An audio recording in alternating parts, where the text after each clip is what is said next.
A veces, detrás de una sonrisa, se esconde una vida que nadie imagina. Muchas mujeres viven atrapadas en relaciones donde el amor se mezcla con el miedo, y la esperanza se convierte en una cadena. Esta es la historia de una de ellas. No es solo un relato de dolor, sino también de cómo, incluso en la oscuridad más profunda, puede encenderse una chispa que lo cambia todo.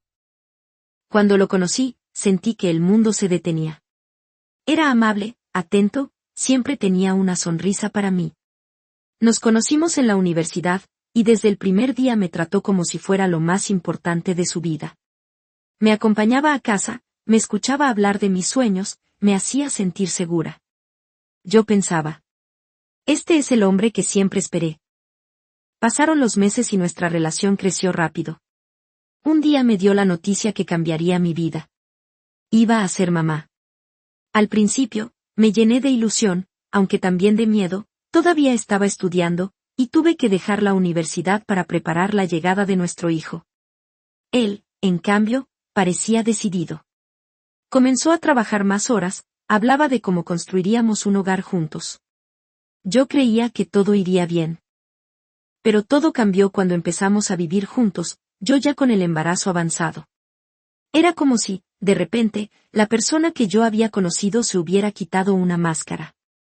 Sus gestos dulces se fueron apagando y empezaron a aparecer los silencios fríos, las miradas duras, los reclamos por todo. Al poco tiempo empezó a tomar, a salir sin avisar, a volver tarde. Yo intentaba justificarlo, me decía que estaba estresado, que era por el trabajo, pero en el fondo, algo dentro de mí sabía que su verdadera versión estaba saliendo a la luz. Sin darme cuenta, me fui alejando de mi familia y de mis amigas.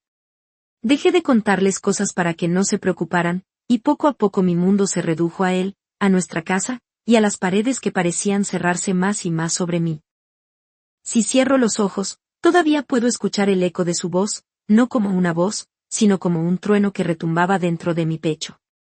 No siempre gritaba, pero cuando lo hacía, no solo me hablaba. Me derrumbaba. Sus palabras eran piedras, cada una más pesada que la anterior. A veces me decía que yo no servía, que exageraba, que todo era mi culpa. Y lo peor es que, después de escucharlo tantas veces, llegué a creerlo.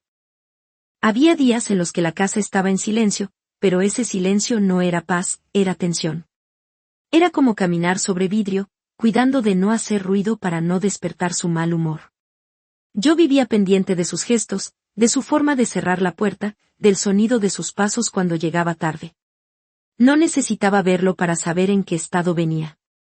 Lo sentía en la forma en que giraba la llave. A veces el enojo no se quedaba en palabras, también llegaban los empujones, los jalones, los golpes. Eran rápidos, pero dejaban un ardor en la piel y un peso en el alma que duraba días. Y lo peor no era el dolor físico, sino la humillación silenciosa que quedaba después, esa sensación de que mi cuerpo ya no era mío, de que no tenía derecho ni a defenderme. Mi hija, todavía me duele pensar en ella.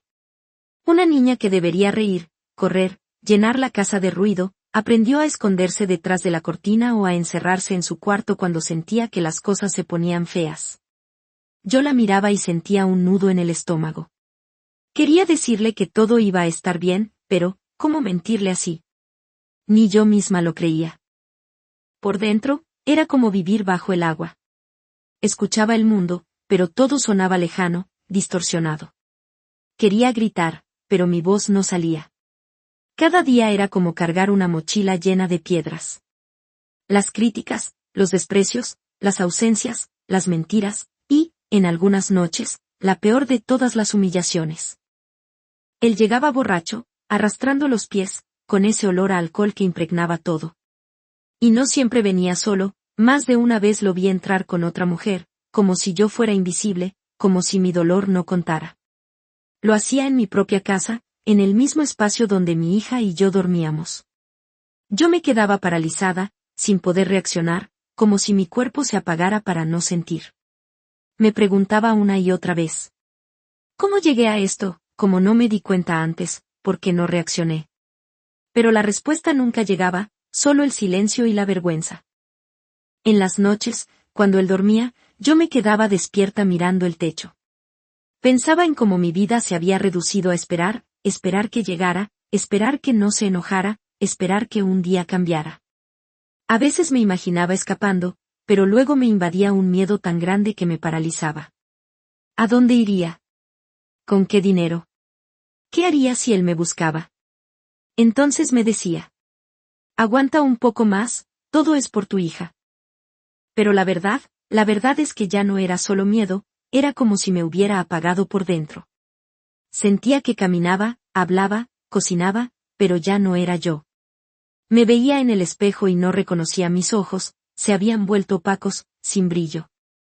Mi corazón latía, pero como por inercia, no por ganas de vivir. Y lo más extraño era que, de vez en cuando, él tenía gestos amables, me traía algo, me hablaba suave, me decía que me quería. Y yo me aferraba a esos momentos como si fueran un salvavidas, aunque sabía que eran temporales. Esa esperanza, tan pequeña y frágil, era lo que me mantenía ahí, atrapada, creyendo que algún día todo sería como yo soñaba. Hasta que un día, pasó algo. Él llegó molesto, con ese tono que yo ya conocía, y empezó a gritar. Yo estaba en la cocina, lavando los platos, cuando escuché a mi hija llorar en el pasillo. Fui a buscarla, y la encontré encogida, con las manos tapándose los oídos, temblando. En ese momento, vi algo, o más bien, vi a alguien. Vi a mi yo de niña. De golpe recordé, yo tenía la misma edad que ella cuando me escondía detrás de la puerta de la cocina, escuchando a mi papá gritarle a mi mamá. Recuerdo el miedo, el frío en las manos, la impotencia, y ahora, estaba viendo exactamente lo mismo, solo que era mi hija la que estaba en mi lugar y yo estaba en el lugar de mi madre. Fue como un puñal. Me dolió en el pecho, en la garganta, en todo el cuerpo. Sentí una mezcla de rabia, tristeza y vergüenza. Me di cuenta de que había repetido la misma historia que juré no vivir. Y lo peor, era que mi hija estaba aprendiendo que eso era el amor. No escuché más sus gritos, ni sus palabras. Todo se volvió un murmullo lejano porque mi mente solo repetía: basta. No más. Aquí se acaba. Y aunque todavía no sabía cómo lo haría, en ese instante algo cambió para siempre. Ya no tenía miedo de irme. Tenía miedo de quedarme. Un día, de repente, cuando él dormía profundamente, tomé una decisión que no había tomado en años. No tenía celular, no tenía dinero, no tenía nada, pero sabía que si esperaba un día más, me perdería a mí misma para siempre. Era muy temprano, y sabía que él no volvería hasta la noche. Así que agarré a mi hija de la mano, con lo poco que pudimos cargar, y nos fuimos.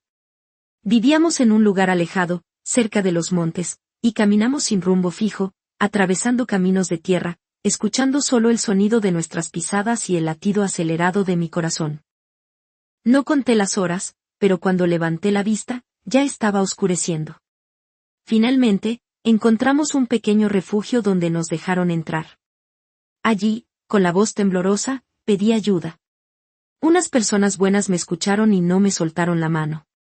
Gracias a ellas, esa noche tuvimos un techo donde dormir y un plato caliente para compartir. Con el tiempo, conseguí un lugar donde vivir con mi hija y un trabajo que me da para mantenernos. Ahora, por primera vez en mucho tiempo, puedo respirar sin miedo. Estoy aprendiendo cosas nuevas, y en mi mente ya está claro el próximo paso. Retomar la universidad y terminar lo que una vez tuve que dejar. Sé que voy hacia adelante. Sé que voy a salir bien, por mí y por mi hija. Voy a romper esta cadena. Lo que pasó con mi mamá, lo que me pasó a mí, aquí se detiene. No le pasará a mi hija. Y aunque el camino no sea fácil, hoy sé que puedo, porque ya di el paso más difícil. Irme. Esta historia no es solo un relato. Es la voz silenciosa de miles de personas que, día tras día, viven una tormenta que no escogieron. Desde fuera, muchos miran y dicen: ¿por qué no se va? ¿Por qué no lo deja? Pero lo que no ven es que dentro hay miedos que paralizan, promesas que confunden, dependencias que atan y heridas tan profundas que cuesta imaginar una vida diferente. Para quien nunca ha vivido algo así, es fácil pensar que la puerta está abierta y que solo basta con caminar hacia afuera. Pero la verdad es que esas puertas, aunque estén entreabiertas, parecen muros imposibles cuando el corazón está desgastado y la mente atrapada en un ciclo de esperanza y dolor.